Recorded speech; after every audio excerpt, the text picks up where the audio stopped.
अस्सलाम वालेकुम नाज़रीन, आपका मेज़बान यासिर शामी आपकी खिदमत में हाजिर है और आप देख रहे हैं डेली पाकिस्तान। ये हैं स्ट्रॉन्ग उज़्मा। अगर मैं औरतों की एम्पावरमेंट के हवाले से बात करूं, अगर औरतों को मजबूत होने का दुनिया का सबसे बड़ा अवार्ड मिले तो उस अवार्ड की मुस्तहिक होंगी उज़्मा। इन्होंने सिर्फ 500 रुपए में इस मेडिकल स्टोर का आगाज किया। 500 रुपए में पैनाडोल के पत्ते लिए और पत्ते इस दुकान में रख लिए गए। आज इस दुकान में 15 से 20 लाख रुपए की मेडिसिन मौजूद हैं। उज़्मा की स्टोरी इंतहाई दिलचस्प है। इन्होंने आज तक स्कूल का दरवाजा नहीं देखा, आज तक स्कूल नहीं गई थी। 1999 में अपने वालिदैन के साथ कसूर से लाहौर का रुख किया। जब ये लाहौर आए तो छोटे से एक किराए के कमरे में ये, इनके भाई बहनें, वालदा और वालिद साहब रहा करते थे। किसी अल्लाह के बंदे ने इनको एक फैक्ट्री में जॉब पर लगवाया, जहां पर ये 6 रुपए दिहाड़ी पर काम किया करती थी और बच्चों के गारमेंट्स के धागों की कटिंग किया करती थी। इनको कटिंग नहीं आती थी, 6 रुपए दिहाड़ी थी। जब शाम हुई, 6 रुपए इनके हाथ में पकड़ाए गए तो वालिद साहब फैक्ट्री के दरवाजे पर अपनी बेटी को लेने आए। इनके सुपरवाइजर ने कहा कि आपके वालिद साहब आपको क्यों लेने आए हैं? 6 रुपए तो आपकी दिहाड़ी है, 10 रुपए आपका किराया लग जाएगा। जिस पर इन्होंने सोच लिया कि आइंदा जब भी फैक्ट्री आऊंगी तो पैदल आया करूंगी। सुबह 6 बजे घर से निकलती थी। हमदर्द चौक पर वो फैक्ट्री वाक़या थी। 2 घंटों की मुसाफत के बाद वहां पहुंचा करती थी और शाम को छुट्टी के बाद फिर बाप और बेटी किराया बचाने के लिए 2 घंटों में फैक्ट्री से घर का रुख किया करते थे। फिर 2000 से 2001 तक इन्होंने न दिन देखा न रात, इतनी मेहनत की। मेहनत के बाद उसी फैक्ट्री में जहां पर इनको धागे काटने नहीं आते थे, वहां कटिंग मास्टर के नाम से उज़्मा को जाना जाता था। वहां की ये इंचार्ज बन गई। इंचार्ज बनने के बाद जो इनको पहली सैलरी मिली वो 1000 थी। 1000 रुपए का नोट इन्होंने जिंदगी में पहली दफा उस वक्त देखा था। बाप और बेटी ने इतनी मेहनत की कि 2001 में 1.5 मरले का मंसूरा लाहौर में घर खरीदा गया, जिसकी मालियत 2 लाख रुपए थी। वक्त गुजरता गया, काम करती गई और अपने मुआशी हालात सेट करती रही। बेटी बाप का बाजू बनी, भाई को सरकारी नौकरी पर लगवाया और 2005 में वालिद साहब ने इनकी शादी कर दी। जिस बदबख्त शख्स के साथ इनकी शादी हुई, उसने इनके साथ इतना बड़ा फ्रॉड किया कि अगर मैं आपको लफ्जों में वो स्टोरी बताऊं तो आपके रोंगटे खड़े हो जाएंगे। जिस शख्स के साथ इनकी शादी हुई उसने एमए पॉलिटिकल साइंस LLB कर रखा था। उस पढ़े लिखे शख्स ने इनकी सादगी का फायदा उठाते हुए, जो इन्होंने 1.5 मरले का घर 2 लाख रुपए में खरीदा था, इनसे कहा गया कि ये छोटा घर है, एक घर मेरे पास है, लिहाजा इन दोनों घरों को बेचकर एक बड़ा घर ले लेते हैं। इनके वालिद साहब और उज़्मा उसके झांसे में आ गई और उस घर को 6.5 लाख रुपए में 2005 में बेच दिया गया। इनके खावंद ने उस 6.5 लाख रुपए में से 50,000 रुपए का इनको एक ट्रिपल स्टोरी रेंट पर घर ले दिया। ये वहाँ हंसी खुशी रहने लगे और उसके बाद वो शख्स वहाँ से गायब हो गया। अब उसी रेंट वाले घर में, जिसका इनको इल्म ना था कि ये रेंट वाला घर है, उसी में इनके बच्चे की पैदाइश हुई। उस बच्चे का नाम मुन्ना है। मुन्ने के पैदा होने के ठीक 3 माह के बाद असल मालिक मकान उस घर में आ गए और उसने आकर इनसे किराए का मुतालबा किया, जिस पर ये हैरान परेशान हो गए कि ये तो घर हमारा था। इसके बाद इनको अंदाजा हो गया कि खामन फ्रॉड करके चला गया है। मालिक मकान ने इनके 3 माह के बच्चे के हमरा इनको, इनकी वालदा को और वालिद साहब को घर से निकाल दिया। बेयारो मददगार चुबुर्जी ग्राउंड, सब्जाजार ग्राउंड और डूंगी ग्राउंड समनाबाद में इन्होंने ठठरती हुई रातों में अपने बच्चे को पाला। ना इनके पास खाने के लिए 1 रुपया था, ना इनके पास पीने के लिए पानी था। 3 दिन तक ये भूखे रहे, बेयारो मददगार रहे। इनके वालिद साहब के लाहौर में एक दोस्त बने, जिन्होंने देखा कि बच्चों के साथ खुले आसमान तले 3 माह के बच्चे के हमरा ग्राउंड में बच्ची और तमाम फैमिली रहती है। उन्होंने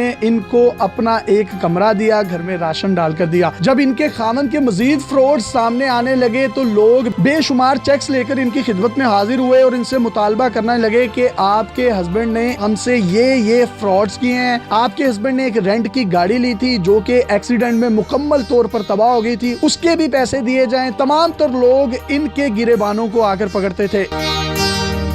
इस सारे मामले को देखने के बाद उस्मा ने फैसला किया कि अपने 3 माह के बच्चे के हमरा पूरी फैमिली को लेकर अपने खावंद के घर जाएंगी, यानी अपने ससुराल, जो कि गोजरा में रहते थे। ये जिस गाड़ी में सवार हुए, ड्राइवर इनको गोजरे की बजाय टोबा टेक्सिंग ले गया। वहां जाकर इनको पता चला कि वो लोग तो गोजरा रहते हैं। सर्दियों की धुंध वाली ठठरती हुई खुनकी वाली रात में अपने 3 माह के बच्चे को बेयारो मददगार बाप के हमरा 3 घंटे वीरान सड़कों पर सफर करते हुए गोजरा पहुंची। अपने ससुराल का दरवाजा खटखटाया तो उन लोगों ने इनको पहचानने से इनकार कर दिया। अपने पोते को देखकर आंखें फेर ली और बहू को कहने लगे कि हम तुम्हें नहीं जानते, लिहाजा यहाँ तमाशा नहीं करना। ये 2000 रुपए इंसानी बुनियादों पर तुम्हें दिए जा रहे हैं, ये लो, यहाँ से सुबह ट्रेन चलेगी और लाहौर स्टेशन पहुंच जाओ। इन्होंने वो पैसे लिए और नाउमीदी और मायूसी की हालत में दोबारा लाहौर पहुंच गए। ये लाहौर स्टेशन पर बेयारो मददगार 3 से 4 दिन अपने छोटे से मुन्ने के साथ स्टेशन पर बेयारो मददगार भूखी हालत में पड़ी रही।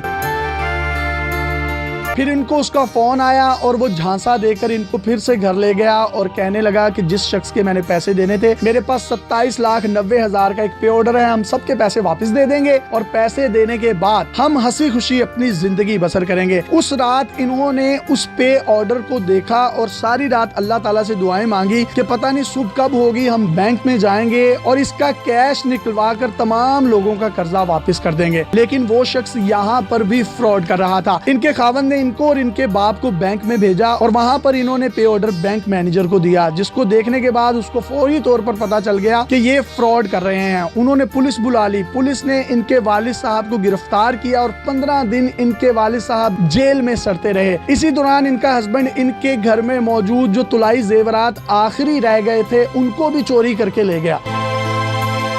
उसके बाद लोग उस्मा को मिलते और इनसे पैसों का मुतालबा करते, जेवर का मुतालबा करते, जिस पर इन्होंने ठानी कि नहीं, अब मैंने मर्द बनना है और मैंने अपने बच्चे की जिंदगी के लिए दुनिया से लड़ना है। इन्होंने तमाम लोगों के साथ ताल्लुकात खत्म किए। ठीक 10 से 15 दिन के बाद इनको इत्तला मिलती है कि इनका हस्बैंड रोड एक्सीडेंट में इंतकाल कर गया है। अल्लाह ताला ने दुनिया में ही जो इनके साथ इंसाफ किया, इन्होंने उसको मुकम्मल तौर पर माफ कर दिया।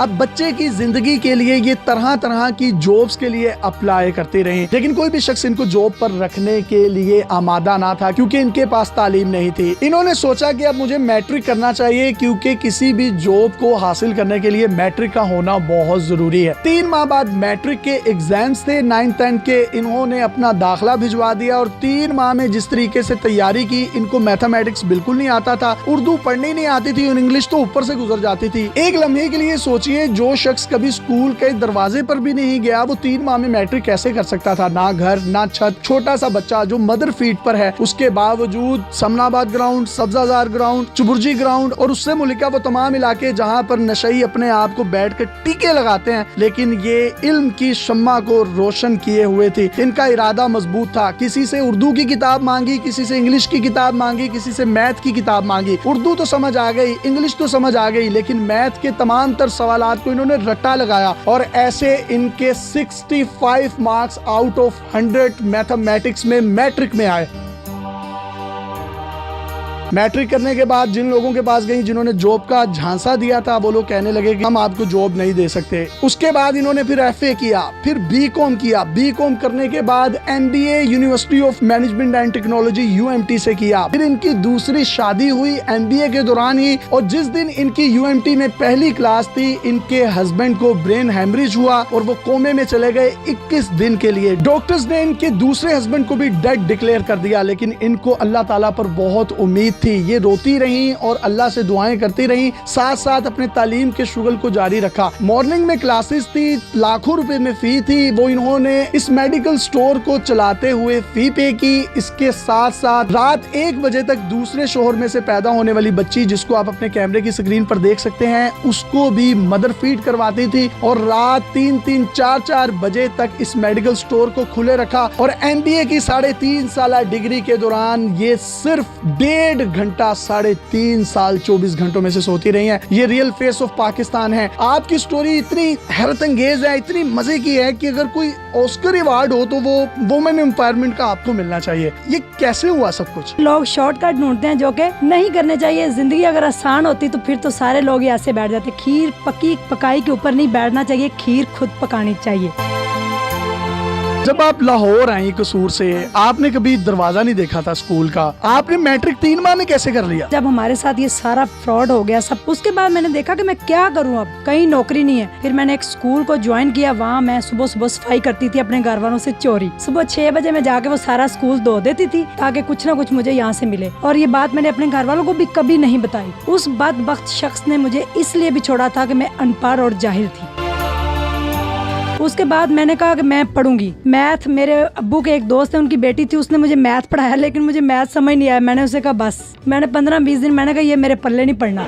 मैंने कहा इसको ज़बानी याद करो, ये तो रख दो साइड पे। बाकी मैंने अपना एक्सपीरियंस दिखा। इंग्लिश मैंने अच्छे तरीके से पढ़ ली, याद कर ली जो भी थी। तो मैथ के सवालात याद कैसे किए? मैंने मैथ की ना की बुक ली, जितने भी पिछले 5 सालों में पेपर्स में आए हुए थे ना वो सारे मैंने ज़बानी याद कर ली, यहाँ फीड कर लिए कि इनमें से जो आए फौरन छापा मार दो उधर। और इन्होंने जिस तरीके से सवालात याद किए थे वो बड़े मजे के। x दी 2 जमा y दी 2 सज्जी हैंड साइड बराबर खब्बी हैंड साइड। सज्जी साइड तो चाहे मनफी दा x2, खब्बी साइड तो हो गया मुस्बत दा x दी 2। तो ये बड़ा मजे का है। तो ये पूरी मैथ को याद करना तो बड़ा फन है। 9th और 10th का मैथ है, अभी साइंस का था, पूरा जुबानी रट्टा लगाया और इधर एक डॉट लगा लिए 2, 3, 4 कि ये क्वेश्चन का डॉट की ये निशानी है, ये डॉट की। जब वो आया तो मैंने कहा हाँ ये तो वो था, फौरन मैंने छापा मारा। MCQs जो होते हैं उनको आप कैसे सॉल्व करती थी? MCQs मुझे नहीं आते थे तो मैं आंखें बंद करके देखती थी, ABCD स्टॉप, देखती हाँ लगा दिया, ठीक है बस। कोई भी सवाल होता है तो उसका जवाब हम उर्दू में लिखते हैं, इंग्लिश में लिखते हैं, लेकिन उसके जवाब को याद करके मैथ के सवाल को लिख देना ये भी एक टैलेंट है। ये टैलेंट है, मैंने लिखा है। मैंने मैट्रिक फिर मेरे 65 मार्क्स भी आए। जिस दौरान आप मैट्रिक के एग्जाम्स दे रही थी तो इस दौरान आपने किन किन ग्राउंड्स में लाहौर की किन किन सड़कों की खाक छाने? मैट्रिक जब मैंने किया है तो मैंने एक पार्क में बैठ के पढ़ा। अपने बेटे को आगे चीजें रख देती थी, वो 2 साल का था, वो खेलता रहता था, मैं बैठ के पढ़ती थी क्योंकि मेरे पास फीस नहीं होती थी अकेडमी जाने के लिए। मैट्रिक मेरा क्लियर हो गया माशाल्लाह, मेरे 662 मार्क्स भी आ गए। जिन्होंने जॉब का कहा था कि मैट्रिक ही कर लेंदी थी तेनू नौकरी दे देंगे, वो मुंह मरोड़ के परे ला मैट्रिक की हुंदा हुण अगे भी पढ़। फिर मैंने सिंपल FA किया सर। लाहौर की और किन किन जगहों पर गई उसके बाद आपने BCom किया? मैंने जब FA कर लिया फिर मुझे किसी ने कहा BCom कर ले। मैंने कहा BCom क्या होता है? कहते इसका बड़ा स्कोप है। मैंने कहा वो क्या होता है? मैंने government Islamia college of commerce में सीट्स आई, मैंने अप्लाई किया, मेरा एडमिशन हो गया क्योंकि मेरे 686 मार्क्स आए थे इंटर के अंदर। और साथ में एक हॉस्पिटल में जॉब भी करती थी। मुझे ECG करनी आती है, एक्सरे करने आते हैं, अल्ट्रासाउंड आती है, मुझे मेडिसिन आती है, बर्नूला पास करना आता है, मुझे ड्रिप लगानी आती है। मेरे पास बस एक कागज की कमी है। डिग्री नहीं थी आपके पास लेकिन आता सब कुछ था? आता सब कुछ था, एक्सपीरियंस था। उसके बाद MBA करने का ख्वाब क्यों आया? BCom मैंने क्लियर किया। BCom पार्ट 2 में थी। सोसाइटी घर मेरे पीछे पड़ गया सारी दुनिया के, दोबारा शादी, दूसरी शादी। फिर मेरी BCom पार्ट 2 में दोबारा शादी हुई। जिस शख्स से हुई वो अनमैरिड, मेरे से 6 साल छोटे हैं, ये मैं फख्र से बताती हूँ। BCom पार्ट 2 में मैंने ऐसा पढ़ा कि सारे लोग मेरे से टैक्स पढ़ने आते थे। कई लोगों ने 8 से 10 लोगों ने मेरी वजह से BCom किया, मैंने उनको पढ़ाया है। जो इतने इतने पन्ने खाते ना उनको काउंटिंग मैंने पढ़ाई है, टैक्स मैंने पढ़ाया। BCom के बाद MBA करने का क्यों सोचा? MBA एक बंदे ने कहा कि आप MBA कर लें। 3-4 नाम आए, MSc, MCom, ये वो। मैंने कहा MBA से जरा मुंह बड़ा बड़ा लगता है। मैंने UMT में जाकर एडमिशन लिया। उन्होंने कहा जी हमारी इतनी फीस है। मैंने कहा कोई गल नहीं। एडमिशन लिया, मेरी क्लास स्टार्ट होगी, बड़ा मम्मी डैडी माहौल, ये वो फलां। मेरी फर्स्ट क्लास थी, सर क्लास ले रहे थे, काफी लोग बैठे हुए थे, बड़ा उन्होंने पढ़ाया, इंग्लिश बोली, ये वो, मेरे ऊपर से गुजर गई। एक नाम आया एप्पल आईफोन। मैंने कहा ये ना एप्पल का मतलब सेब है। तो मैंने सर से पूछा कि सर ये एप्पल आईफोन क्या होता है? इतना मेरा कहने की देर थी तो दुनिया हंस पड़ी। सर भी, मैंने कहा you don't know about Apple iPhone? मैंने कहा नो। इनको एप्पल आईफोन दिखाएं प्लीज गाइस, साइलेंट। फिर उन्होंने ऐसे कहने की देर थी, ढेर लग गया फोन। वो एक फोन था, लेकिन मैंने फटाफट उसकी रिसर्च की तो उसके पीछे एक सेब था लेकिन कटा हुआ था। मैंने कहा सर इसका मतलब तो सेब ही है ना। ये मेरी पहली क्लास में हुआ, मैं बड़ा खुश, मैं घर आ गई। शाम को मेरे हस्बैंड आए, 20 अक्टूबर था, मेरी बर्थडे भी थी, मेरे लिए परफ्यूम गिफ्ट लेके आए। मैंने उनको बताया कि इस तरह का माहौल है, ये वो, हमने पढ़ना है, फीस नहीं देनी। इतनी मेरी कहने की देर थी तो वो कह रहे मेरे सर में दर्द हो रहा है। मैंने कहा क्यों, क्या हुआ है? तो कहते ज्यादा शुरू हो गया और वो गिर पड़े। हॉस्पिटल जाते जाते सर उनको पैरालाइज और हेमरेज हो गया। ब्रेन हेमरेज हुआ? ब्रेन हेमरेज हो गया, पैरालाइज हो गया, लेफ्ट साइड सारी डेड हो गई। नेक्स्ट डे जब उनको होश आया तो उन्होंने देखा कि मेरी बाजू और टांग नहीं हिल रही। दोबारा उनको हेमरेज हुआ और फिर वो कोमे में चले। कितने दिन रहे कोमे में? 21 दिन कोमे में रहे। और उस दौरान आपकी MBA की क्लासेस भी स्टार्ट हो चुकी थी? जी मेरी पहली क्लास थी, लेकिन फिर मैंने 1 हफ्ता छुट्टी की। मेरी जिंदगी वहीं पे आगे खड़ी होगी जहाँ 10 साल पहले थी। तो ये मैं से वैसे भी बताया नहीं जाता, क्योंकि वो मेरे लिए बड़ा तकलीफ दे अमल था पूरी जिंदगी में। पहले हस्बैंड ने इतना फ्रॉड किया आपके साथ, फिर आपके वालिदैन को जेल की हवा दिखाई, आपका घर बेच दिया, सोना तुलाई जेवरात आपके छीन लिए गए, फिर उसके बाद आपकी दूसरी शादी हुई, आप बेयारो मददगार। मैंने 1 हफ्ता सोचा, स्ट्रॉन्ग किया, मैंने कहा कोई मसला नहीं। 1 हफ्ते के बाद मैंने यूनिवर्सिटी का रुख किया। उसके बाद फिर जब मैं घर आई, मैंने देखा कि मेरे हस्बैंड अब कोमे में चले गए हैं और डॉक्टरों ने कहा कि ही इज डेड, आप इनको घर ले जाएं। मैं 1 हफ्ता तो बड़ा रोई, फिर उसके बाद मैंने अपनी बेटी के हाथ उठा दिए अल्लाह के आगे। 6 माह की मेरी बच्ची थी। मैंने कहा आप दुआ करो पापा ठीक हो जाएंगे। मुन्ने को नहीं पता था ये मेरे पापा नहीं। मैंने कहा मुन्ना आप दुआ करो कि पापा बिल्कुल ठीक हो जाए, उनकी तबीयत नहीं ठीक, डॉक्टर साहब कहते हैं वो नहीं बचेंगे। उसके बाद फिर मैं यूनिवर्सिटी चले गई। मेरी यूनिवर्सिटी मेरे घर से 1.25 घंटे के फासले पे थी। मैं अपनी बेटी को सुबह फीड करा के अपने बच्चे के हवाले करके, एक औरत रखी हुई थी साथ, उसके हवाले करके तो निकल जाती थी। आधा घंटा मैं पैदल चलती थी, तकरीबन 1-1.25 घंटा मैं वैन्स में सफर करती थी। फिर मैं यूनिवर्सिटी पहुंचती थी, वहाँ से क्लासेस लेकर मैं शाम को 5 बजे घर आती थी। बच्ची को फीड करा के दोबारा मैं फिर मेडिकल स्टोर पे आती थी। रात 1 बजे फिर मैं मेडिकल स्टोर चलाती थी। रात 1 बजे मैं घर जाती थी, फिर जाके MBA की इतनी मोटी मोटी बुक्स उठा के पढ़ती थी, मेरे बच्चे जब सो जाते थे। यानी मुन्ना आपके पहले हस्बैंड में से आपका बेटा था, दूसरे हस्बैंड में से छोटी बच्ची थी? मेरी छोटी बच्ची। और पहले हस्बैंड का जो आपका बच्चा था मुन्ना, वो आपकी दूसरे हस्बैंड की बच्ची को? जी दोनों बहन भाई रहते थे, वो संभालता था उसको।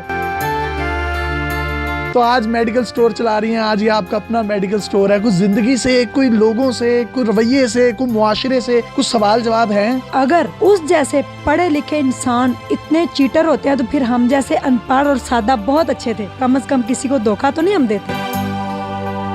मुझे बीमारी लग गई आर्थराइटिस की, मैं पेशेंट हूँ, जॉइंट्स पेन है मुझे, जोड़ों का दर्द। उसके लिए अब मैं लोगों से रिक्वेस्ट भी करूंगी कि प्लीज मेरे लिए दुआ भी करें। मुझे भी एक यूनिवर्सिटी के अंदर अटैक हुआ था, फिर मेरा MBA कंप्लीट हुआ। मुझे डिग्री देते हुए सर ने कहा था, डॉक्टर हसन सोहेब मुराद साहब और हमारे बॉब विलर थे डीन, उन्होंने कहा ये you are shining star of UMT।